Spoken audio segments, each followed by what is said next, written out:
வணக்கம். ஒரு முறை வயிற்றுக்கும் வாய்க்கும் பயங்கர சண்டையாம். நீ கண்டதெல்லாம் சாப்பிட்ற, அதனாலதான் நான் இப்படி குண்டா இருக்கேன். வயிறு வாய்க்கிட்ட செம்ம சண்டை போடுதான். வாய் சொல்லுதா, நீ பொய் பேசாத, நீ வயிற்றுக்குள்ளார பூனையை வச்சுட்டு கத்துற. சின்ன வயசுல எங்க அம்மா சொல்லி கொடுத்துருக்காங்க, வயிற்றுல பூனை கத்துது சாப்பிடணும், இல்லைன்னா பூனை உன்னை கடிச்சிடும் சொல்லியிருக்காங்க. நீ வயிற்றுல பூனையை வச்சு கட்டிட்டு இருக்கிறதுனாலதான் நான் சாப்பிட்றேன் அப்படின்னு சொல்லி ரெண்டுக்கும் பயங்கர போட்டியாம். பாரு, நீ கண்டதையும் சாப்பிட்றதுனாலதான் நான் ஜீரணம் பண்ண முடியாம எனக்கு நிறைய பிரச்சனை வருது அப்படின்னு சொல்லி வயிறு சொல்லிச்சான்.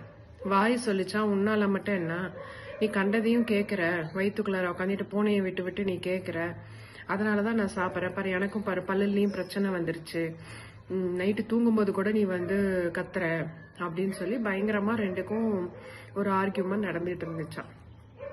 இப்போ வயிறுக்கு பிரச்சனையா, வாய்க்கு பிரச்சனையா, இல்ல ரெண்டும் சேர்ந்து பிரச்சனையா அப்படிங்கறது இல்ல. இது ரெண்டுக்கும் எது பிரச்சனை கொடுக்குது நம்ம யோசனை பண்ணி பார்த்தோம்னா, உள்ள ஒளிஞ்சிட்டு இருக்கிற இன்னொரு திருடன் இருக்கான். அவன் தான் மனசு. எப்பயோ ஒரு விஷயம் சாப்பிட்டு அது மனசுல பதிய வச்சிருக்கோம். நம்ம மூளையில அந்த அந்த அந்த உணவோட டேஸ்ட் பதிஞ்சிருக்கும். அந்த திரும்ப திரும்ப ரீகால் பண்ணி அது மேல ஆசையை தூண்டி சாப்பிட வைக்கிறது அந்த மனசுங்கிற ஒரு திருடன் உள்ள உட்காந்துட்டு இருக்கிறான்னு பாவம் இந்த வயிற்றுக்கும் வாய்க்கும் தெரியல. இந்த மனசு எப்பவுமே எதையாவது ஒண்ணு நம்ம கிட்ட பேசிக்கிட்டே தான் இருக்கும். அது நல்லது பேசுது, நிறைய விஷயம் நல்லது பேசுது. அது சொல்றதை கேட்டா நம்ம ஆரோக்கியமான வாழ்க்கையோ இல்ல ஆனந்தமான வாழ்க்கையோ தேர்ந்தெடுத்து நம்மளால வாழ முடியும். ஆனா நம்ம அதை கேட்காம அதை வேற விதமா ஃபீட் பண்ணி வச்சிருக்கோம். எப்படின்னா, யானையோடைய பலம் அங்குசத்துலதான் இருக்குதுன்னு நம்ம யானையை நம்ப வச்ச மாதிரி நம்மளுடைய மனசையும் தட்டி தட்டி உட்கார வச்சுட்டோம்.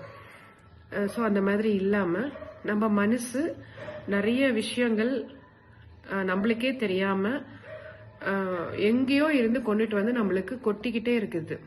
சடனா ஒரு இன்ஸ்டிங்க்ட், ஒரு செகண்ட்ல நம்மளுக்கு ஒரு சொல்யூஷன் கிடைக்குது.